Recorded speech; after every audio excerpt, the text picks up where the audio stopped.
We should be obsessed with being as approachable as possible. I don't want to spend my whole life waiting to be chosen instead of actually being able to talk to the people I want to talk to. So how do you drop the handkerchief? 3 things that matter in any interaction. So we need to be eye fucking him. Whoa. I would class it as multiple rounds of eye contact. What do you see with people who are overly picky? How do you get people to kind of like start using their rational mind? We feel anxious and we call it chemistry. We have crazy sex with someone after a fight and we call it passion. The opposite of happy enough is never enough. How does one get into the subject of love? Like, what's the backstory? I feel like there's some crazy story of how you even started dipping your toe into this. Mine, I was very interested in self-development as a teenager, much more interested than I probably should have been at that age. And one of the things that self-development helped me with at that age, especially because I was brought up on books like How to Win Friends and Influence People, and those were like books my dad had on his shelf always, the kind of natural place that went for me was I'd want to be able to talk to girls because I'm scared of talking to girls. I was like shy and introverted as a teenager. So to me, the idea that there were things you could learn that made you better with people was like a revelation. It truly was like a light bulb moment for me that you could actually get better at that. And when I got to my, like 19, 20, I started making videos for people in their love lives. Not like nothing deep, but just how people could take more risks. Because I knew for myself, taking more risks, being a little more courageous had helped me to actually put myself out there and stop waiting to be chosen, actually be able to go and choose. I'm the kid at school who if you came up to me and told me your friend wanted to go out with me and you just asked me enough times on behalf of your friend, I said yes. Because I was like, well, I'm not going to go up to the person I really want to talk to. So I'll go out with you because I guess I'm not going to do anything, and eventually I got to the point where I went, I don't want to spend my whole life where I'm waiting to be chosen instead of actually being able to talk to the people I want to talk to. And then I started helping other people do the same. First guys, and then women started asking me, well, when are you going to do this for us? And I said, I don't know you. I don't know what you go through in this area. But the more I kind of started reading up on the advice that was already out there for women, the more I started to see that there was actually a place for some of the things I'd learned. And that was where it all started. I was like 20, 21 years old at that point. How did you go from people choosing you to you choosing them? Like, what is that transition like? For me, it was being braver. It was being prepared to be rejected. It was being prepared to actually create opportunities instead of like needing so many signs that someone was into me that I would never be rejected by that person and then saying yes because I knew it was completely safe. And the irony of that is when I started working with women, what I quickly realized was so many of them were doing the exact same thing. They were waiting for people to come over to them. A lot of the times, the thing that women would say that men wouldn't typically say is, I'm old fashioned, I don't want to make that move. And so the extra barrier I had to get over with women was not just helping them make a move, but helping them feel like it was a dynamic that they actually wanted to engage in instead of being like, well, that's not my role. That's changed a bit with dating apps. Sure. It's an interesting dynamic though. And as you were talking, I was trying to think back and like just think on this topic in general. While you were studying all this, it sounds like probably like at the core of this is there's a fear and maybe an insecurity or a lack of confidence in just being rejected in general, right? That's why people don't approach. But is there a certain profile or certain type of person you cross with or a certain maybe kind of childhood that made some people more prone to feeling this way compared to others who maybe just come out the gate confident? Oh, that's an interesting question. And it's a deep question, but I wonder like, is there common denominators that you found? Not necessarily. I think I think it's a fairly universal thing, that fear of rejection. But if for whatever reason we've been conditioned to believe that embarrassment is really bad, that there's nothing worse than looking foolish, that, failure is a bad thing in that area or rejection means something about you as a person. about who you are and what you're worth at your core, anyone who suffers from those kinds of beliefs is going to have a hard time putting themselves out there. And there's not, it's the pattern isn't that if someone, it fits the stereotype of someone who would be afraid of rejection, like they don't feel stereotypically attractive. They don't feel like someone who's got a lot going for them or whatever. The idea is that person would be the person that's afraid of rejection.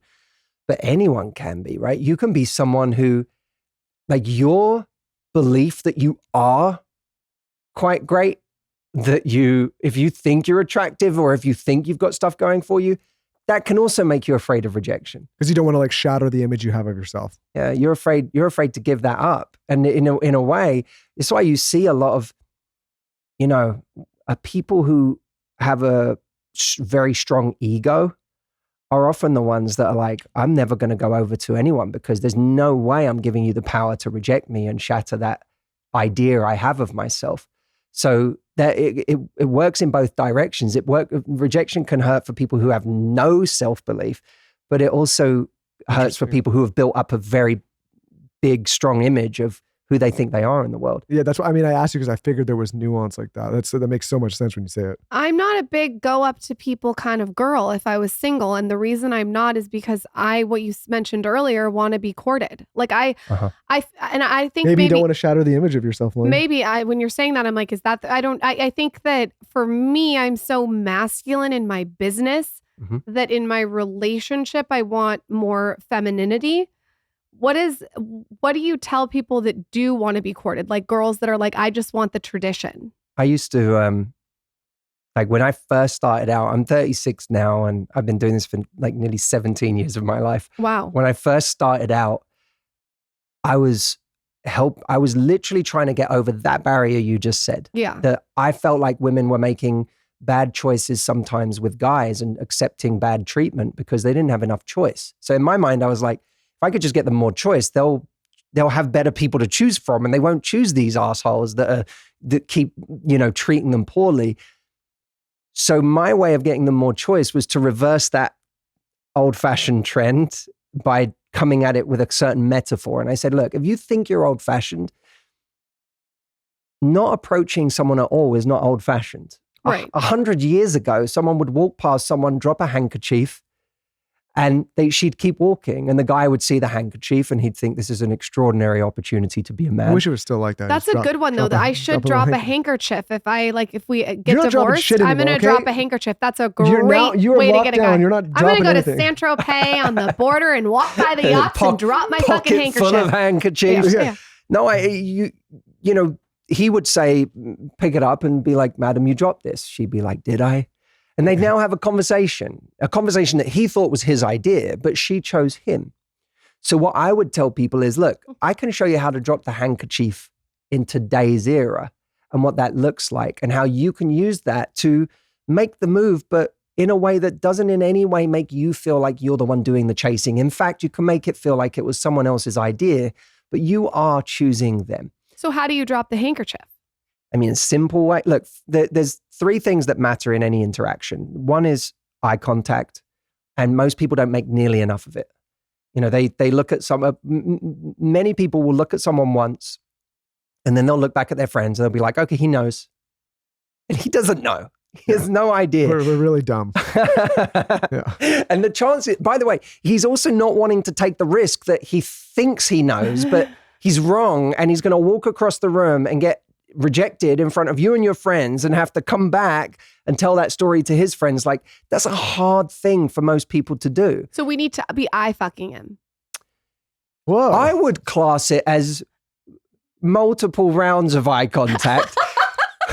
To your point though, it's like it's a little strange if you're not reciprocating that. Like if a man's looking and it's not going to like then as the guy to just keep like staring over, because then we live in this also time where that could be construed as very creepy. Yeah. Right? And that's honestly the last thing most guys want to come across as. There are no shortage of creepy guys. Yeah. But most guys, I really believe, it's like their worst nightmare is coming across as creepy. They're like trying to manage that situation. Well, especially now, right? Like it's not good for a guy to be labeled. Well, it never was, but it's like these days, like if you get that label as like you're a creep, like that. Yeah, That's where it's yeah. like wildfire. Okay, so go back to the eye contact. So we need to be making more eye contact. More What eye else? contact. The second thing is proximity. Like get closer to someone because it's really, like I said, it's really hard for someone to walk across the room to you. You're asking too much. We are, you know what we are? We're atoms that just need to collide. That's it. Like if we want to find love, we are atoms that need to collide with other atoms. And the more collisions you have in your life, the more chance it is you're going to actually find someone. So you have to ask yourself, how many people am I meeting in an average week? Like new people. How often am I colliding with other atoms? So now you say, okay, if I need to collide more with other people, then I have to make it easy for that to happen. One way is eye contact, because if I make more eye contact with someone I like the look of, it's going to make them braver. If they're not brave enough to come up to me with some eye contact, what I can do is get proximity. Let me just get closer to this person so that they can say something. I met my wife, Audrey, who's here with me today. I met her because I was in a room. We made a lot of eye contact and there was boxing on the TV and I was watching the boxing and she was like, she decided to come and watch the boxing at the same time. And so side by side, it's so much easier for something to happen than like you can risk rejection shoulder to shoulder. Or even like a couple of steps away. But when someone's across the room, you're asking too much. It's like walk across the room, get rejected, walk back across the room. It's worse. Audrey dropped the handkerchief by standing next to you close when you guys were watching boxing. No, but to your point, like just stay on she this did for a step second. 3 as well. I'll tell you about that in a second. Do step 3 first, but because and then I'll go to what I'm going to say. But let's do step 3 first. So step 3 is say something and don't obsess over what you say because what you're doing when you say something is you're just giving someone a green light. Like we obsess over, should I approach, shouldn't I approach? And it's the wrong obsession. We should be obsessed with being as approachable as possible.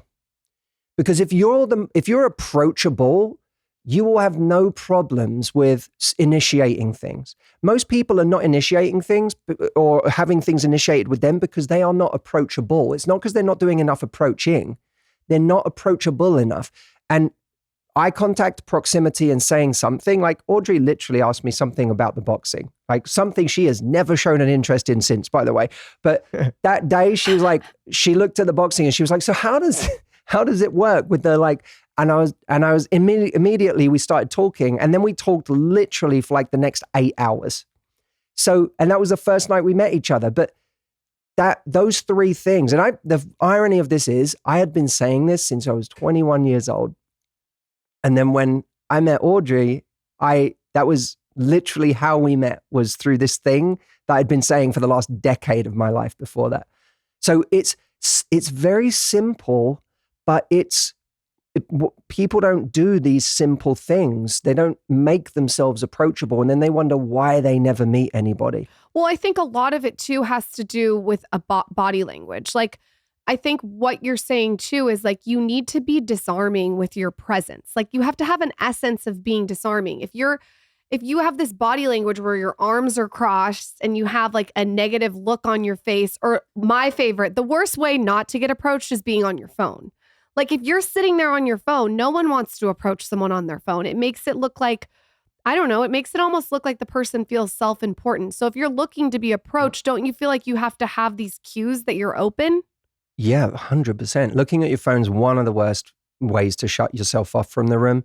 So is like, you imagine like a situation where you're at a bar or something like that. When you and your friend are like facing towards the bar and not out to the room, like you have to create a space for someone to come in. It's like, instead of creating this fortress around you, it's like someone has to peel you apart to come and say something. That's one of the hardest things in the world for people to do. I can't stress this enough. Most people are not really strong at going up to strangers and saying something. And that doesn't make them bad partners. It doesn't make someone that would be a bad bet for your love life. So many of us are writing people off because we're like, well, if they're not brave enough to come over to me, then I'm not interested. Like, no, we're dealing with human beings. And by the way, the people that will run up to you, no matter what you're doing, not always the best people to have a relationship with. It's very true. Go off on that. Well, I think there's this kind of whenever someone like, well, guys come up to me, they do this. And I'm like, yeah, it's the same 5% of guys in every room you go to. Right. And those are the guys I don't want to be with the guy that's going up to every single girl. No thanks. One of the things I was going to say to you is, as being a guy, and I'm sure you have friends like this, I know certain types of my guy friends, it is a numbers thing with them. They'll go out and they will approach as many as it takes until they find somebody that says yes. And then there's some other friends that I have that are great guys, will make no approaches for the reasons we're talking about here. And they would be amazing guys to be in a relationship with, but they don't have that. But not surprisingly, a lot of the guys that go up all the time end up getting the girls. But in this case, and not to throw any shade at my friends that do this, like, they're not the people I would want dating my sisters. No, for sure. And it's no indication of how great of a person you are, how great you would be in a relationship if you're the kind of person that is like a little more reserved when it comes to just approaching strangers. You know, that we shouldn't use that as some kind of marker of, well, they're less attractive if they can't do that. This is like a team sport. It's not that you have to do all of the work for someone. It's that you have to give people little green lights that make them realize that it's a maybe, not a no. Well, as soon as someone is standoffish and we think we're going to get a no, most people bail before they even try. You know, a lot of people that I know, I'm not going to say man or women, are very picky, almost to the point where the pickiness is in their way. It's like they want someone who's over 6 foot with this color hair that has this job that makes this much. I'd like a doctor or a lawyer. I want them to be charismatic and amazing and have a great personality. I think that sometimes when people are so stuck in the mud with their type, it works completely against them. What do you see with people who are overly picky? You have to chase the right things in life or you'll always be unhappy. Chasing the wrong things will reliably make you unhappy. Go off on that, because I have someone in specifically that needs to hear this. I remember talking to someone who said, I can't get over this guy. And I talk about her in the book. And she said, I said, well, what's great about him? And she said, well, I think she said, he's really charming. He's great to be around, and he had a really big exit from his company. I thought you were going to say big something else. No, she didn't say that. I was like, it is hard to get over that. Fair enough. So for you, that would be the chasing the right thing. But for her, I was like, wait, you haven't told me a single thing about how this person treats you. Like, there's nothing in the description you just said about this person's character or how they are with you. Like, what did any of those things meant? Nothing to me. They said nothing about the strength of the relationship you had. We all have, like most people in life have at some point or another chased the wrong thing. And that's not to say chemistry isn't important. It's not to say sexual attraction isn't important. I think those things are wildly important because it's going to be a very long life with someone if you're with someone who you have zero chemistry with. But chemistry can come in many different forms, many different shapes and sizes. Like the idea that you can only have chemistry with this kind of person, that's a story that you've told yourself. And a lot of that story is driven by ego. It's driven by who we think is going to look good on our arm when we bring them home to our family or friends, who's going to impress our social circle, who's going to make us feel like we're good enough. Because so much of who we date is our attempt to try to feel good enough through them. So if I can just get someone that matches the description you've said, then that'll make me feel good enough. And we spend our lives trying to chase someone in high school that we didn't think we could get, never paying attention to the actual qualities that make for a great relationship. Like, do you feel at home with this person? Do you feel seen by this person? Do you actually feel truly accepted by this person? Do they make you more of yourself? Do you have an amazing time with this person? The problem is we get very excited by these attributes. I had a guy that I coached, or a guy that was a friend of mine rather, and he's always dated dancers. And then I talked to him about his wife, and I said, is she a dancer? And he said, least coordinated person I've ever met. And I said, well, what happened? Like, what, did it bother you? And he said, Matt, how much of my life do you think I spend dancing? So we go out, we dance, a couple of times a year? He said, this woman is an incredible partner. She's one of the most amazing human beings I've ever met in my life. She's an incredible mother. Like those things are the things that make my marriage amazing. The fact that she can dance is she can't dance is utterly irrelevant to me. But sometimes we have to let go of those things that we've always told ourselves we want to find something that's actually going to matter. And those we have, and here's the thing we have to suspect ourselves on. A lot of the people you're talking about have really high standards about ridiculous things, and they have really, really low standards about the most important things. It's wild. So like when it comes to kindness, it's like a 2. Yeah, they're like, I have no standards around how this person treats me. How's their thigh gap though? How's the thigh gap? No, we have a gap. friend. Wait, what's the thigh The gap? thigh gap is the thing when you're standing from behind. There's like a thigh gap. Lauren has this. She does this thing where she's zoned in on a specific person in her life right now, and that's what she's. But anyways, I'm gonna send this to him. We have some friends, and I'm not going to even say which, but like they are caught up in a very superficial way of dating, especially with dating apps. Like it's super, like what is the aesthetic? It's like none of the other stuff, to your point, matters. There's no thought on kindness or what they do for a living or how they would be as a partner. Or what their energy is like. Anything. It's around other people. It's a superficial, like this is what you look like. And I believe like this is the certain type of look that is right for me. Again, high standard in that regard. But every time this person meets one of these people, they are shocked that the person is so superficial and doesn't have the other qualities. I'm like, the person comes back to me and be like, my God, this person's so superficial that I went on a date with. But I pointed out to them the other day, I said, do you not realize that the way you're meeting this person is the most superficial way you can meet them? Like, why would you expect then to find like the ultimate partner with all this? I'm like, what you're putting out is not what you're going to get back in a way. Does that make sense? This one's for the travel bugs out there, the ones that are looking for the best solution when it comes to travel and airfare.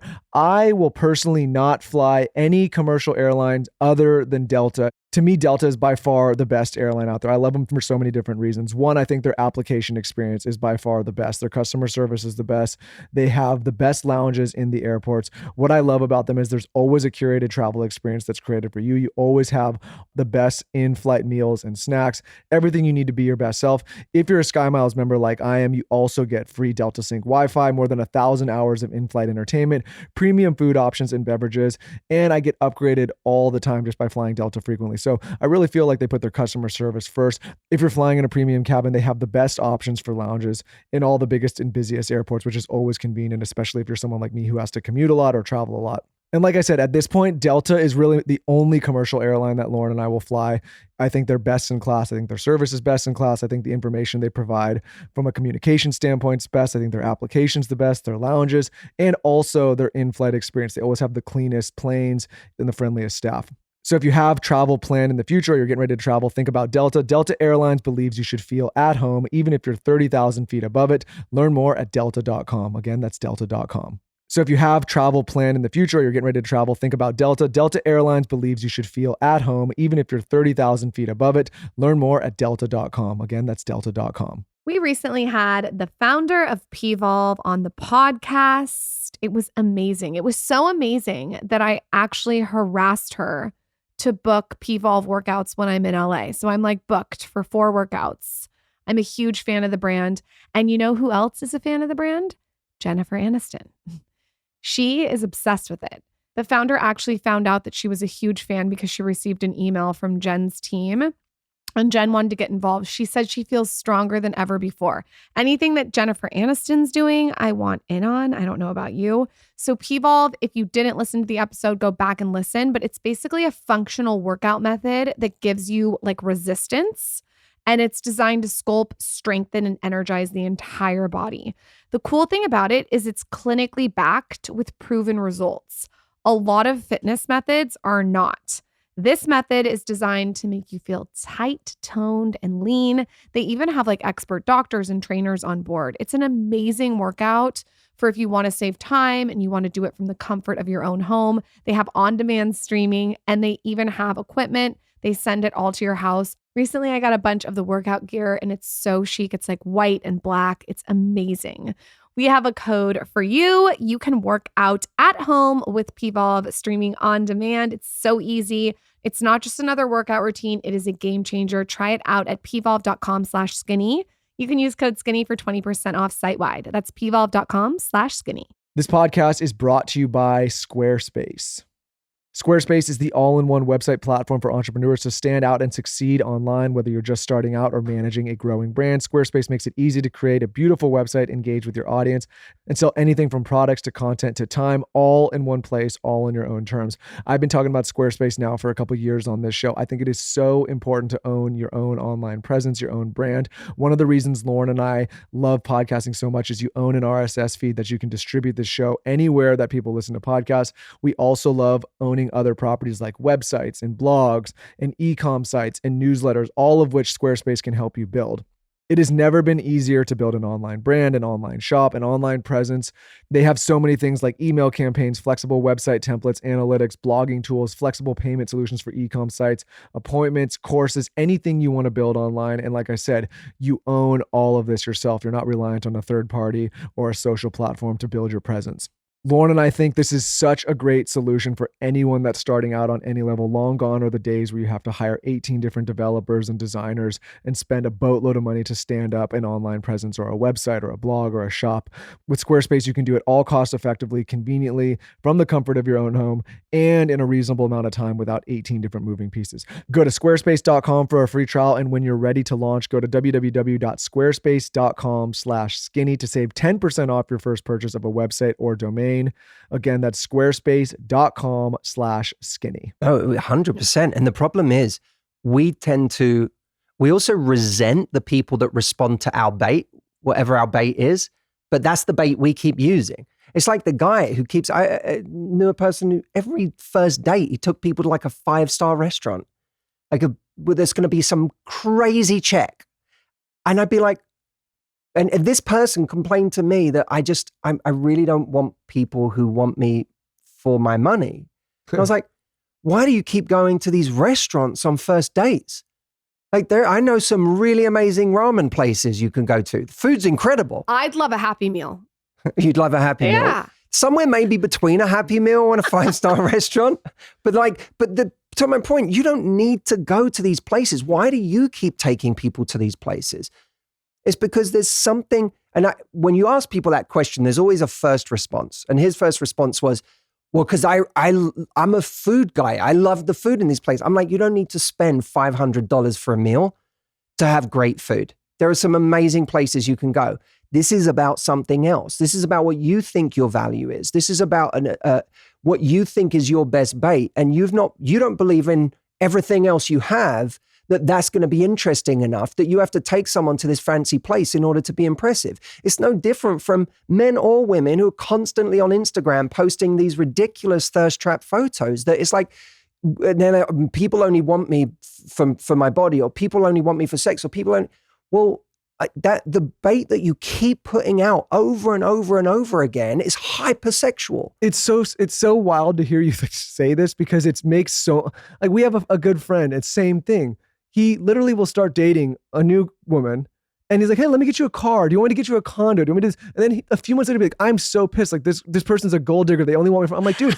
And I'm like, what are you talking about? You gave her the gold. I'm like, you started with all the gold. And like, it's like, to your point, and that's going to attract a certain person. Yes. And that's the brave thing. If you're serious, like I wrote this book for people who are serious about finding love, not getting attention. It's a big difference.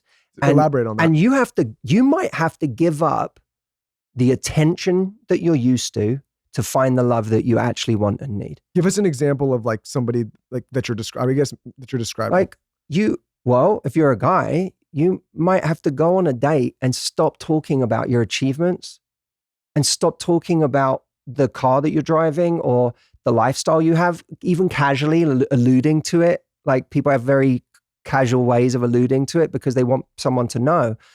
But you might have to risk them not knowing that for the first 3 dates to see if they like you for who you actually are. This is going to There's a smell of desperation too when you're talking about your car on the first date. There's got to be more. The car is a very on the nose example, but people do it in subtle ways all the time. Like there are women who go on dates who say, I intimidate everyone all the time. Now, look, some people you will, as a woman, this is a fact.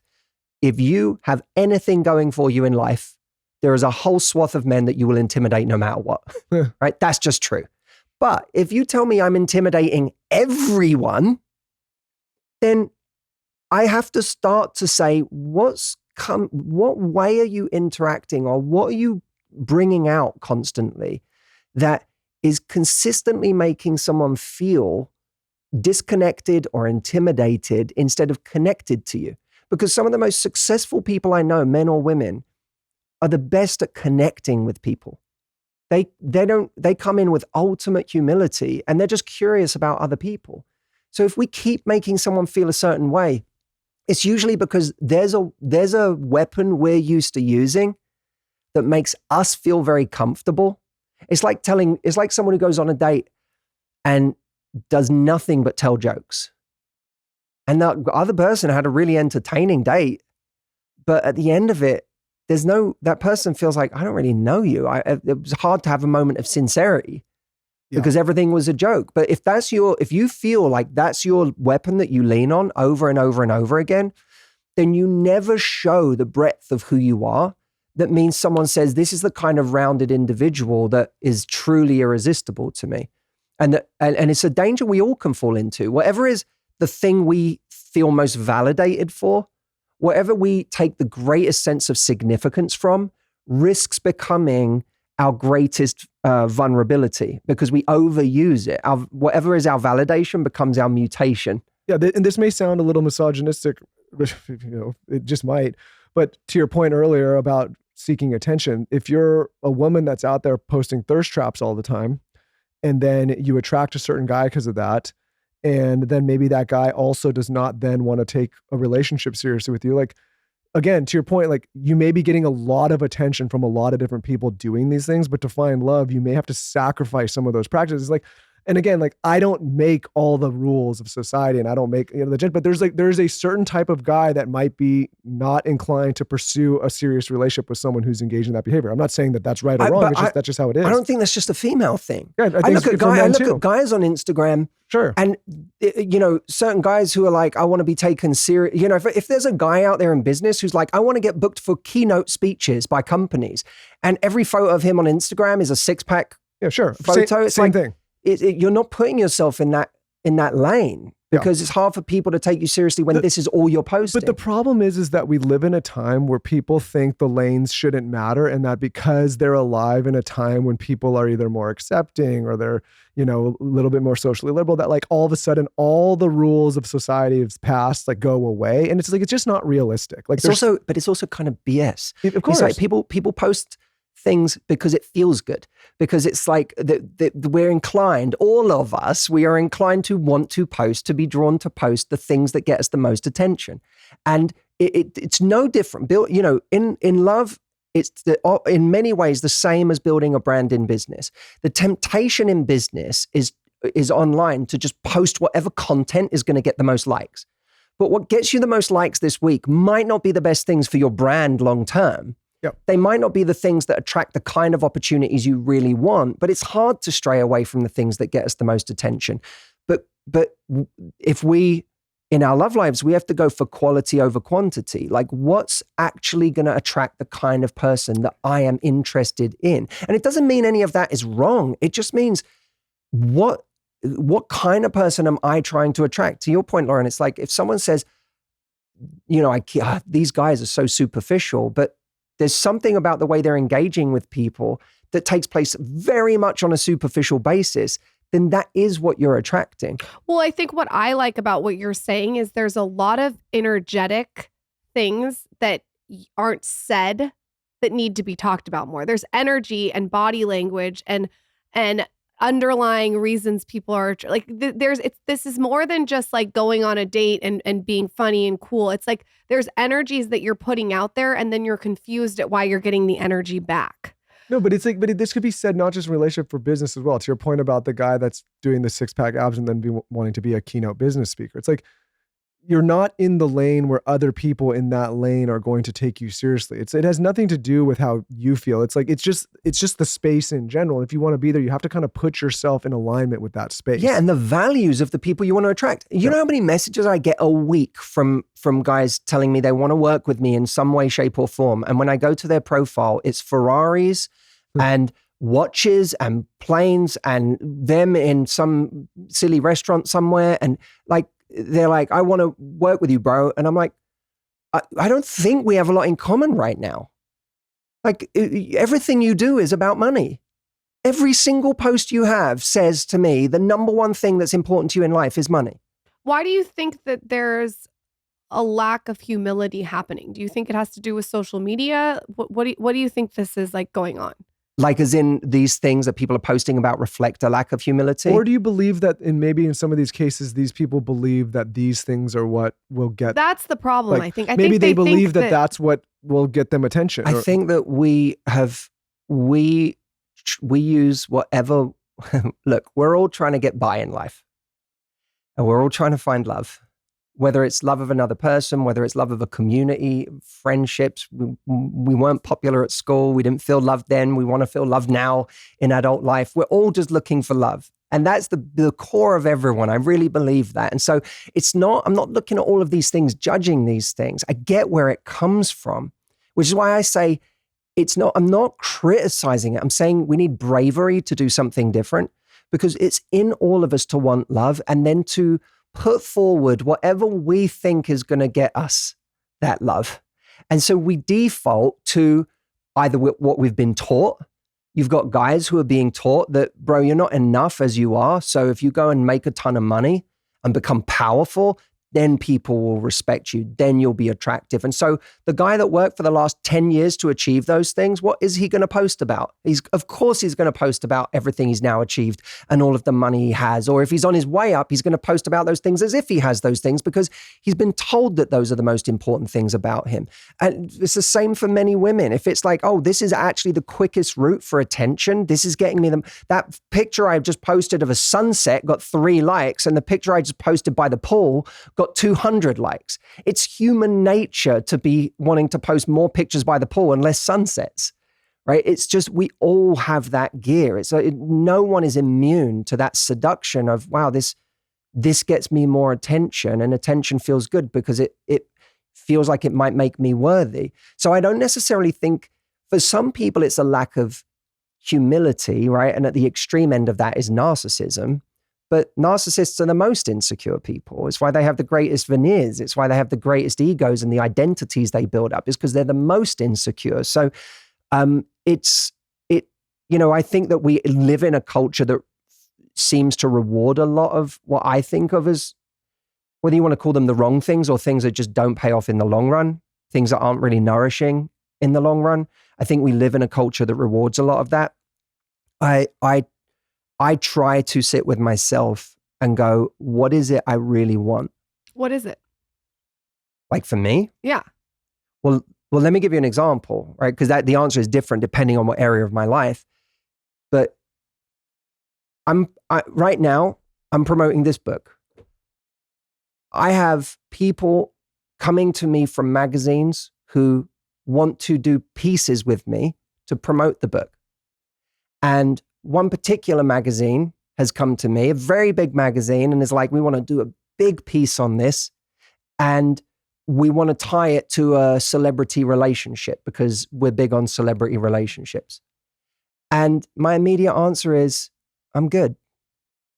I don't want to sell books as much as, enough to go out and start talking about celebrities, because I've got zero interest. I've never done it. In my whole career, you will never find me in 16 years of YouTube videos talking about celebrities. I guarantee you, my YouTube channel, my profile, my media presence would have all grown much faster if I was just willing to talk about celebrities. I think it's so important that's you the talk about this. sacrifice that you make, is that there are certain things you give up because there's something more important to you. And you have to be connected to what is more important to you. If it's a business, how do you want to build it? What do you actually want to be known for? If it's love, what kind of love do you actually want? I was in a relationship where I was anxious all the time. I didn't feel peaceful. I didn't feel understood. I didn't feel valued. And that was a relationship that was hell for me. It made me miserable. So when you realize, like, I urge people in your love life, whenever you're tempted by the seductions of how charismatic someone is, how sexy someone is, how much it seems like they offer, or the fun lifestyle they seem to have, how much status they seem to have, ask yourself the last time you were truly miserable in a dating situation or a situationship, a relationship. What were you missing? What didn't you have? And the answer is likely to be, I didn't feel seen. I didn't feel acknowledged. I didn't feel safe. I felt anxious all the time. I didn't feel like I could trust this person. When you were missing that thing, even though you were probably holding on for dear life, thinking, I just can't lose this relationship. I'll die if I lose this person, this amazing person. By missing that thing, you were utterly incapable of being happy in that relationship. You were miserable. When you understand that, the next time around, if you truly connect to that and you don't forget that feeling you had, then you naturally say to yourself, no matter how amazing someone is next time around, if I don't get that thing, the whole situation and the person is worthless to me. It means nothing to me. And that's where your power comes from, is knowing what you can't tolerate ever again and making that thing the price of admission for anyone who comes into your life, no matter how sexy or charismatic or hot they seem. For longtime listeners of this show, this will be no new information, but it may be the information to get you right over the edge to start taking care of yourself, your health, thinking about a better way to live. And that is why I'm so excited to talk about Symbiotica. We've talked about Symbiotica on this show for so long now. We've had the founders of Symbiotica on the show, I think 5 or 6 times. They might hold the record. And that's because every time we have them on the show, we go down rabbit holes of so many different areas of health and wellness, which I know this audience loves so much. At this point, Symbiotica is taking up most of our cupboard space when it comes to supplements. And that is because they have so many incredible supplements that we take on a regular basis. I think Symbiotica's vitamin D3 and K2 is one of the best on the market. It's liposomal delivery, so you actually eat it. They make a phenomenal glutathione, which is one of the best antioxidants for the body. They also have a liposomal vitamin C that we take every time we travel. For those that are looking to get better sleep, their magnesium L-threonate is such a powerful formula. You can take this in the morning or at night. We typically take it both, actually, and it's one of the only magnesiums that passes the blood-brain barrier. What we love about Symbiotica is there's such a focus on quality supplements and products. In a market where there's so many people that cut corners, this brand definitely does not. I named a few of my favorites, but like I said, there's so many phenomenal products, whether it comes to gut health or cleaning or sleep. Their line has become so robust. They have options for everyone, whatever your health needs may be. And of course, we have an offer for our listeners. Start your subscription today. You can save up to 15% off your subscription with our code SKINNY. Just go to Symbiotica.com and use code SKINNY on your subscription order. Again, that is Symbiotica.com and code SKINNY. My hair has never been thicker in my life. This is attributed to just really getting serious about my hair health. So I sleep on a silk pillowcase, I microneedle my scalp, I eat tons of meat for the amino acids, and I supplement. And the supplement that I have been using all the time, hands down, used it through both my pregnancies, before and after, is Nutriful. They are committed to really helping you on your hair journey. If you have hair thinning or shedding or hair issues, they got you covered. So I had hair shedding. That was my problem. And I noticed it more after I had babies. And Nutriful just really helped mitigate the shedding. Nutriful is the #1 dermatologist recommended hair growth supplement, with over 1 million people seeing thicker, stronger, faster growing hair with less shedding, like me. Your hair is never just about your hair, and Nutriful knows that. That's why Nutriful takes a whole body approach to hair health, addressing the problems inside to help hair grow on the outside, supporting your lifestyle, not just your hairstyle. Everything is physician formulated with drug-free ingredients. I like to take mine after I eat lunch. I have it out ready to go. Take the first step to visibly thicker, healthier hair. For a limited time, Nutriful is offering our listeners $10 off your first month subscription, and you get free shipping when you go to Nutriful.com and enter promo code SkinnyHair. That's Nutriful.com, spelled Nutrafol.com, promo code SkinnyHair. That's Nutriful.com, promo code SkinnyHair. If you've been in the market for a better credit card that's going to give you the most rewards and maximize your lifestyle the most, I highly recommend you check out NerdWallet, because NerdWallet lets you compare top travel credit cards side by side to maximize your spending, some even offering 10x points on your spending. So what could future you do with better rewards, a free flight, room upgrades? Don't wait any longer to make smart financial decisions. Compare and find smarter credit cards, savings accounts, and more today at nerdwallet.com. I have been a NerdWallet reader for years now. Anytime I need to get more financial literacy or just discover what's out there on the market, I'm always looking for the best perks, the best rewards, and the best options for my lifestyle. So check NerdWallet out for the most up-to-date information. NerdWallet, finance smarter. Reminder, credit is subject to lender approval and terms apply. So say somebody has gotten to the point now where they're in a new relationship and they're feeling good about a relationship and they want to keep a healthy relationship. Of all the people you've worked with and all the years you've been doing this, what have you seen to be the cornerstone or pillars of a healthy, successful, long-term relationship? I think someone who sees you, like genuinely cares to get to know who you really are. Not they've created an image of you and they're just happy with their image of you. They never ask you any questions. They never try and figure out who you are. They've just decided you fit some kind of idea of what they want, and they're not interested in getting to know you beyond that. That's a problem. You want someone who truly sees you, and someone who, having seen you, and by the way, you really feel safe to be yourself with. That's really important. What happens when you are more yourself? What happens when you say the thing to them that you're worried makes you unlovable? Not when you show the most exciting parts of you, not when you show the most impressive parts of you. We all have those and we're all really good at showing those. But what happens when you actually say something to that person in a weak moment or in an insecure moment? How do they respond to that? Do they respond with love and acceptance or judgment and shaming you?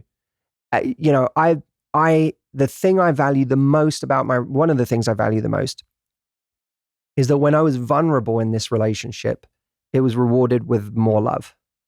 And I've been in situations where that wasn't true. Been in a situation where I said, after a night, I said an insecurity to someone and I was deathly afraid of saying it. Like in my mind, I went, don't say this because they're not going to like you anymore. And I said it. And this person looked at me and said, I find that really unattractive. Wow. And it crushed me. It crushed me. And I remember I was living with a friend at the time and I went over to his room and I was like, I'm never doing that again. It was the wrong lesson to take, but the lesson I took at the time was I knew I shouldn't have said that. I knew I should have kept it in and I didn't. I'm never doing that again. This vulnerability stuff,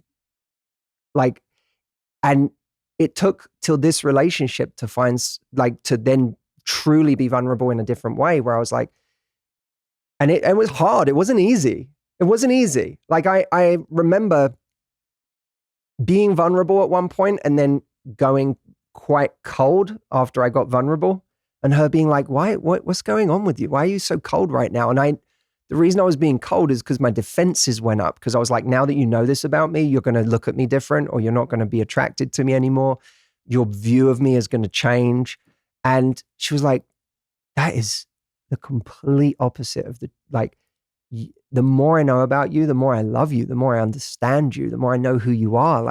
I love learning more about you. And it doesn't change any of the other things I think about you from all of these amazing qualities you have. I just feel like I know you better and I love that. I feel closer to you. That was a very corrective and healing thing for me. So I think being seen is one of the most beautiful things you can have in a relationship. And then I think having someone who values teamwork, someone who's actually, when something's going wrong, there's someone who's actually a team with you in figuring it out. There's a lot of people who are in relationships, they're not really a team. Talk about that, because that's the biggest problem that I see from, I don't want to say my inner circle, but just people, especially when I interview them, is the teamwork thing. Yeah. We argue with our partner, and the problem is we get into this ego battle and we get competitive with each other instead of being like, we're actually on the same team. The two of us are a unit. we're building something together. Like that to me is the most beautiful thing about a relationship is you get to build something. And the more awesome your partner is as a builder, the more amazing they are, the better the thing you can build. Like you should hope for your partner to be as amazing as they can possibly be. The idea of being competitive with someone who's on your team. So weird. It's Crazy. so weird too when I notice like even if maybe you're out to dinner with someone and they try to sort of stifle their significant other so they look better. It's like they want to it's called tall poppy syndrome, I think in Australia, where they want all the poppies to be the same. Yeah. No one can grow too high. To me, I think that's really important in a relationship is to be able to allow the person to reach their whole potential and to be a cheerleader for that person. Or couples that are always bashing the other person behind the person's back when they're not with the person. Like we go to, we'll meet couples all the time, not to call it any specifically. And it's always strange to us when they do that because it's like the next interaction we all then have, Lauren and I are kind of like, well, we have all this like energy we're all bringing to this dynamic. Like say that us three all went to dinner and you were just bashing your wife. Not that you ever would. She seems very lovely. But then we all would go, all four of us go to dinner after and we're all three sitting there like, yo, I just heard Matthew say, it's just like, I think it's a real betrayal. Yeah. Yes. Because they're sitting there not knowing that that they've been bashed to the group.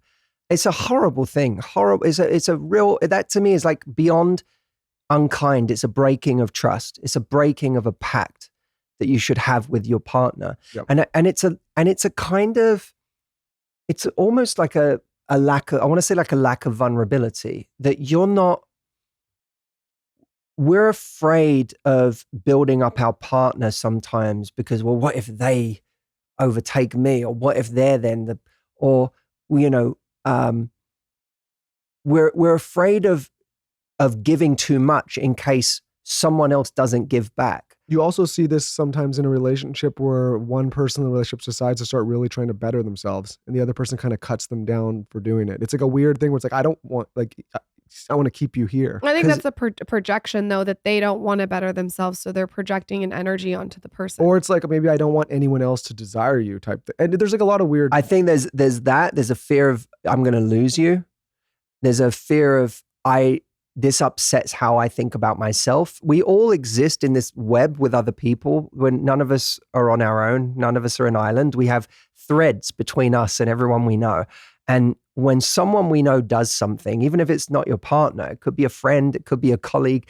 If they do something, it sends like a ripple through the thread between us. And it forces us in some way to question our identity. If I go for a dinner, I'm like, usually I eat pretty healthy. I'm traveling around right now. We're doing all these podcasts and everything. My diet is atrocious right now.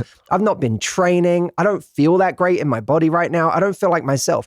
If I go to dinner with friends and they order salad tonight, there's a little piece of me that feels bad. I don't hate them for it, but I also am like, it really reminds me of the fact that I'm not eating well this week. And so it doesn't, you'd think that thing just happens in isolation. They're like, I'm ordering a salad, order whatever you want. No judgment here. But I'm feeling something about myself because I'm going, I should order a salad, but I don't want a salad. I'm just tired and stressed and hungry and I want to eat the burger. You're in Texas and the barbecue here is pretty good. The Texas barbecue and the tacos and everything else. And it's, so on every level we're used to this. Our identity gets affected by how someone shifts or changes their identity around us. And it does take strong people and generous people and open people to welcome other people's identities expanding and to have a strong enough sense of self that they don't feel threatened by that.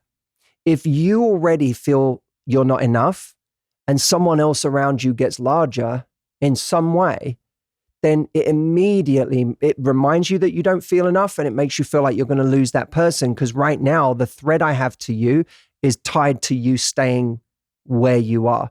So it's a very challenging thing, but in a relationship, I had a boxing trainer that used to say to me, pay your sparring partner. Like you pay your sparring partner. And I said, what do you mean? He said, you, like Muhammad Ali, couldn't have become Muhammad Ali without George Foreman. He needed George Foreman. He needed another great boxer to be the Muhammad Ali that we know. So when you have someone that you feel is your competition in some way because they're great, I think about this in business all the time. Like, who's the person that makes you feel insecure? Send them a check.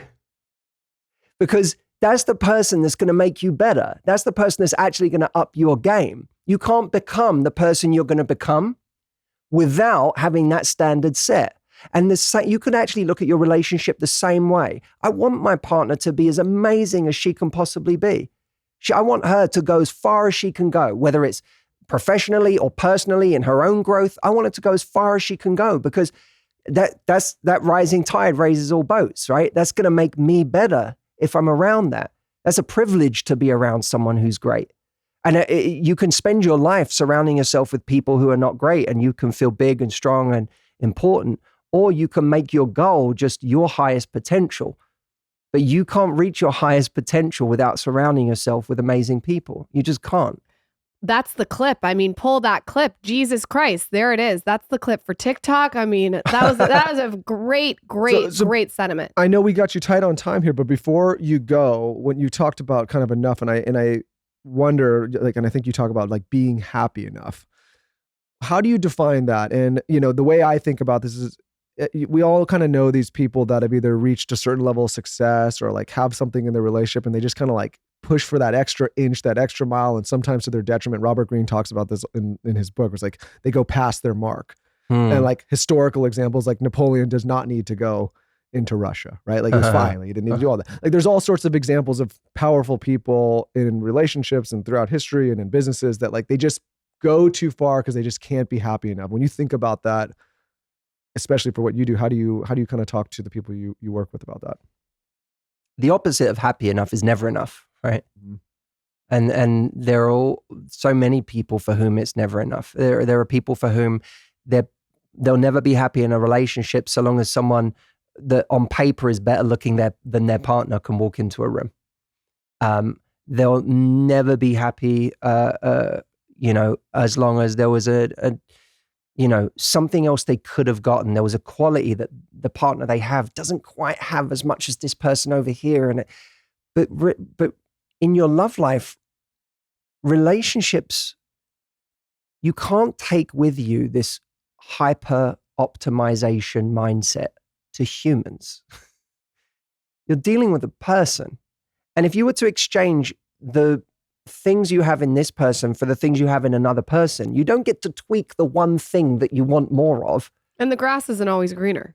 No, because you're going to get something else that's difficult or challenging in this other person that you didn't get in the person in front of you. And relationships, they get better because you sculpt them. Yeah, it's not like an iPhone where it's like this one has a better version of the camera. Like you're getting a bunch of other shit that may be broken as well. That's exactly right. And it really does miss the point that what makes relationships great is that the two of you together, you evolve and you sculpt and you create this history and you build something together.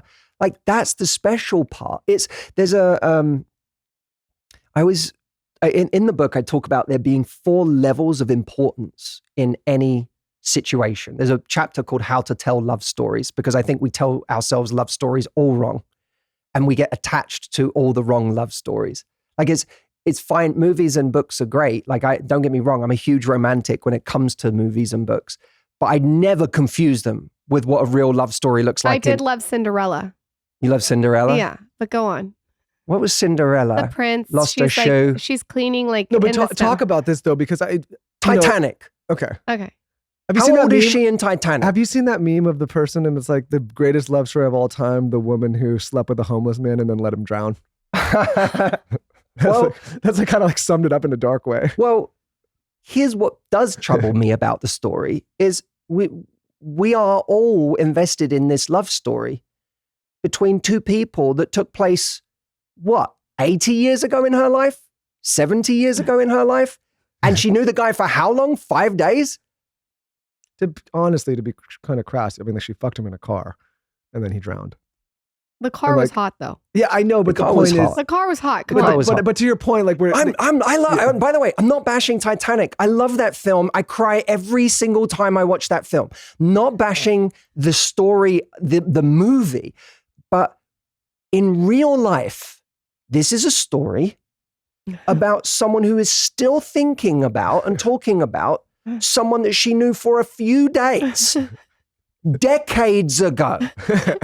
This is not, we have to stop cheapening what, when people were in a marriage for many years and they build something amazing, that can't be compared to a 3-month fling that someone had that they're like, he was amazing. I just feel like he was the one. And you go, well, what happened? Well, he decided he wanted to go traveling. It's like, well, then this wasn't anything you think it was. You had a great connection for a couple of months. What is that? That's fireworks. It's not a life. Anyone can enjoy fireworks for 10 minutes, but a life is what happens the day after the fireworks. New Year's Eve, the fireworks, they're amazing. But next morning, you wake up into your actual life and that's your life. So in this chapter, I talk about what's a real love story. Like, what's a real love story? One that's worth valuing. It has 4 levels. The first one is admiration, which, by the way, is level 1, which is to say, not that important if you don't have the other 3, right? Because level 2 is mutual attraction. Now, I don't just admire you from afar or think you're awesome or have this unrequited love. You don't even know I exist, but I think you're amazing. It's nonsense, right? For something to mean anything, there has to be a mutual feeling. Okay, so now you have level 2, mutual attraction, chemistry, connection, whatever. You've made it to level 2. Go on. Now, everyone thinks level 2 is really important. Okay. And why do we say level 2 is really important? Because I never meet anyone I like. And especially when they like me back, oh my God, that's like the holy grail. That's amazing. That's so rare. But level 2 is not that important either, because level 2 is riddled with people who are like, he's just amazing. She's just amazing. Oh my God, I've never felt this way before. I feel amazing. We could talk about anything. We talk about, what's the problem? Or they said they don't want a relationship. Then you have nothing. Okay. What is this? This is not, you can't, if the love of your life gets hit by a car, that's tragic. If the love of your life is at Target right now, buying things, and the only obstacle is that they don't want to be with you, that's not the love of your life. They still exist on this planet. They're not gone somewhere. They're there. They're just deciding not to be with you. That's not the love of your life. So level 2, mutual attraction, is a prerequisite for something important, but on its own, not that important. So level 3 is commitment. There's 2 people actually saying yes to each other. Right? Do you have someone who's actually saying yes? If you do, I promise you, they're not important. They cannot be important. So they have to be saying yes to be important to you. Otherwise, not important at all. But there's a 4th level, and that's compatibility. You can have 2 people who are saying yes to each other, but are they actually compatible? Love is not all you need. Love isn't enough. You need compatibility, right? If you've got 2 people who they're in level 3, they have commitment and they have mutual attraction, but one of them feels like it's okay to pathologically lie, and the other one really values honesty, this is going to be a miserable relationship for the person who values honesty. If you've got one person whose idea of a good time is being out till 5 a.m. every night and sleeping through the morning, and another person who values the morning or values time with their partner that's not in some loud environment surrounded by people all the time, then you're going to have 2 unhappy people in that case. Good thing we like to be in bed at 8 p.m. together. So what do you think people do? You're speaking our language too. What do you think people do? Is they get to this point where maybe they have a few of these things and they disregard all the other stuff? Because of a scarcity mindset, we find something that, where we feel an attraction and we cling onto it. And we're so afraid to let go of it because we're worried nothing's ever going to come along again if we do, that we settle for that thing. And not to mention, and I'm happy to go into this, but there's all this nervous system wiring that we've had since we were children, many of us, that has us responding to the complete wrong thing. That someone picks us up and puts us down. Someone doesn't text us for 5 days and makes us feel anxious, and then texts us on the 6th day and says, "What are you up to?" Oh my God, this feels so good. It's like a drug, and it's a drug that we're used to. We're used to, we feel anxious and we call it chemistry. We have crazy sex with someone after a fight and we call it passion. It's this feeling that so many people are addicted to, that then they think that they measure the importance of someone in their life by the intensity of feeling they have when they're with them. And it's a complete non sequitur. There's no relationship between, just because you feel really intensely about something. Do you know what people feel really intensely about? Drugs. Right? There's an intense feeling, but none of us say, I must take these drugs home to meet my family. These are really important. I feel like this is my life's destiny, is to be with these. Some of them do take their drugs to meet their family, and it's a fucking nightmare disaster. They'll take someone that they met on a one-night stand home to their family, and it ruins Thanksgiving. Doesn't work out well. Yes. And then we pay no attention to the fact that it has ruined Thanksgiving, and that no one we care about seems to really value or get on with this person, because it's something about it produces a familiar feeling for us.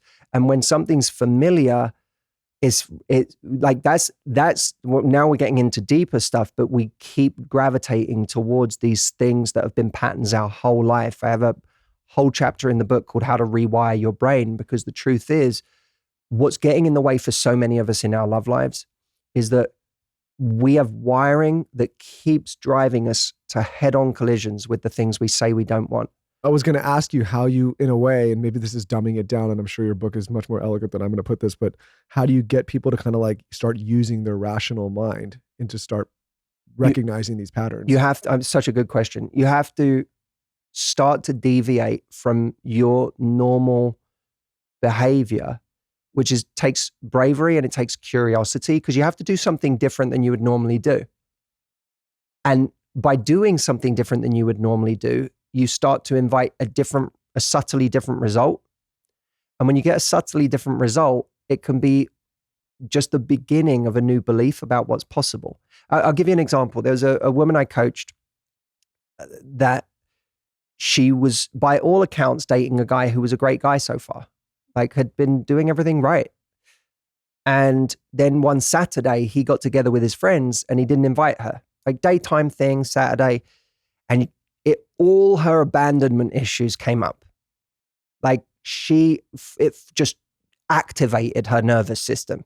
And she went into full fight or flight. And in the middle of him being with his friends, she texted him and said, "Why didn't you invite me?" And he said, "Oh my God, I'm so sorry. I haven't seen these friends in a while. I was just looking for a get together, but can I call you later?" And now remember, her nervous system is activated. She's not in her rational mind. And so she's now in her programming. And he said, "Can I call you later?" She said, "Don't bother." And 3 days later, she's saying to me, "This always happens to me. Now he's not texting me back. Now I knew this would happen."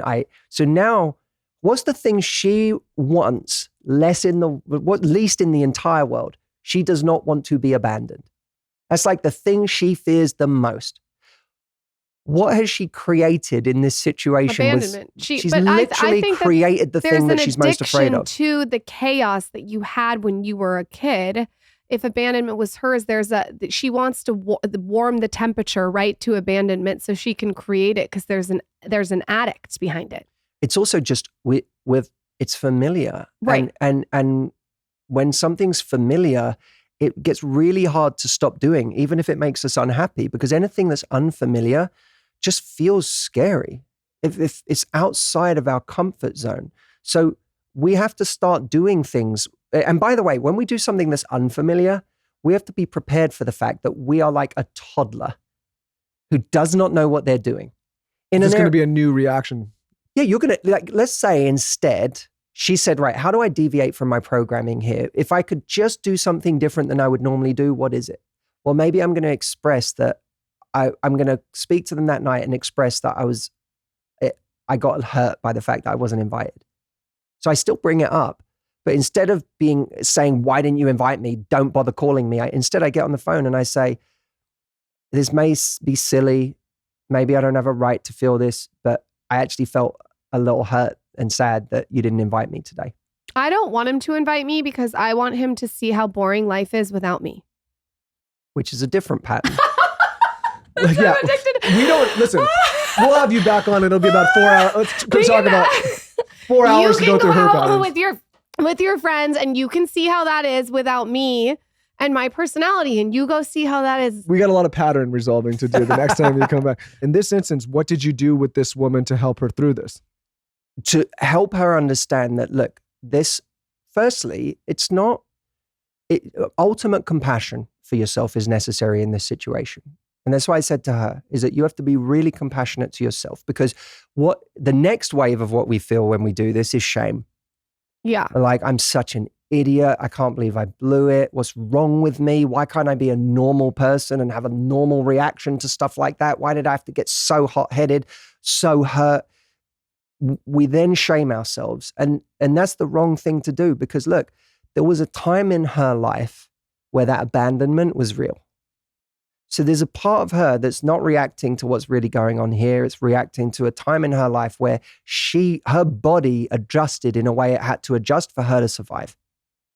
Whether it's physically, emotionally, psychologically, that requires ultimate compassion.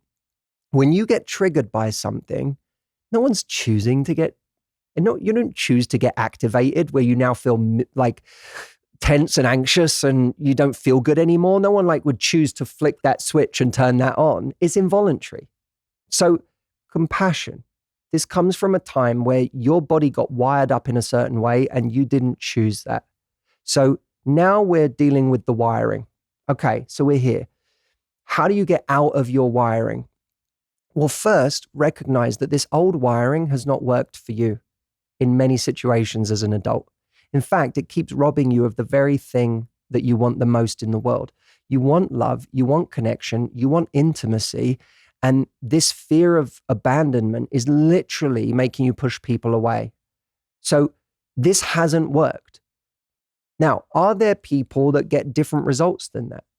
Are there people that don't push people away and that have an easier time connecting with people because they don't push people away? Yes, we know that to be true.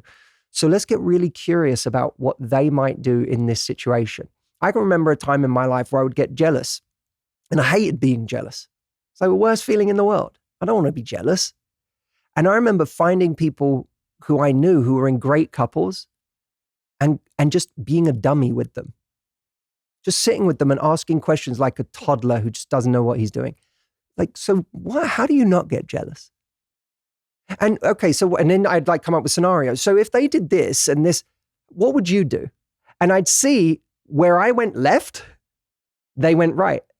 And I'd go, oh my God, you have a completely different way of seeing this and approaching this. And it made me realize that this reality is one that I am creating over and over again. And that there are people whose relationships I love, respect, and admire and want to model, who have a completely different way of seeing this and a different way of reacting at that fork in the road moment. So she can start paying attention to what other people do in these situations. Okay, if you're a bit hurt, express that you're a bit hurt. Express that you feel a bit sad because you wanted to be there. And then what happens is you start to get a different result. And a different result is good. Any different result is good. Because what it teaches you is a different result is possible. And that then shatters your belief that what you've been getting so far is all that's available to you. That's when you start to realize your past does not have to equal your future in this area, that there are 1,000 different ways to live this life and play this game and interact with people, and that the way you've been doing it your whole life so far is only one of them. Yep. And this assumes a level of self-awareness that these individuals have reached, that they themselves are maybe their greatest enemy in some cases. Yeah, that there's something we're doing to reproduce a result, and that curiosity is a very powerful word. If you get curious about other experiences that other people are having or the way they're engaging with life, and that you see that requires humility. There are other people having an experience that is different from the one I'm having. Why are they having a different experience? How do they go about life differently? How can I take some of that? I may not be able to be all of them, but how do I take 5% of that, 10% of that and bring it into my life? When you do that, my God, it's like your whole world changes. Your whole world changes. They can start by getting curious about your book, How to Raise Your Standards, Find Your Person, and Live Happily No Matter What. Love Life by Matthew Hussey. Where can everyone find you? Pimp Yourself Out. Where can we get your book? You're also the author of the New York Times bestselling book, Get the Guy. Yeah, I from love it. 10 years ago. Damn. 10 years ago. Where can everyone find you? Your Instagram's amazing. Thank you. The new book is called Love Life. If you go to lovelifebook.com, not only can you get a book there from any bookseller you want, but we have this really fun thing on May the 4th. I'm doing a big virtual live event for people from all over the world. The only way to get access to this event is to grab a copy of the book. It's called Find Your Person. And it's going to be an amazing accompaniment to the book. I'm going to be coaching people live. So that's happening on May the 4th. If you buy it from lovelifebook.com, I mean, you could buy it from anywhere, but if you come back to lovelifebook.com and put in your confirmation code, you'll be able to get a ticket to that event on May the 4th. But I've been working on this for years. I'm very, very proud of it. I know how hard it is. I've lived with people for 15 years struggling to find love. I was struggling to find love. I didn't write this book as a married person. I was a single person writing this book. And during the course of this book, I met my partner, got married, and then the final edit of this book I did on my honeymoon, which is crazy. Like there were That's parts cool. of this book I wrote deeply, deeply heartbroken and in a really tough place. So, you'll also get to know me on a much deeper level and the journey that I've gone through. But it worked for me. It's worked for so many people that I've helped. And it's for anyone who wants to find love faster, do love better, and also be happier on the way there so that they're not deferring their happiness to a time in the future where they have a partner, because life is too short for that. And also you never know when you're not going to have a partner anymore. So the link is lovelifebook.com. And Instagram? Instagram is at the Matthew Hussey. Love it. Thank Thank you for so doing much this. for coming I'm on. glad we got you in here. Thank you for having me, Bye. guys.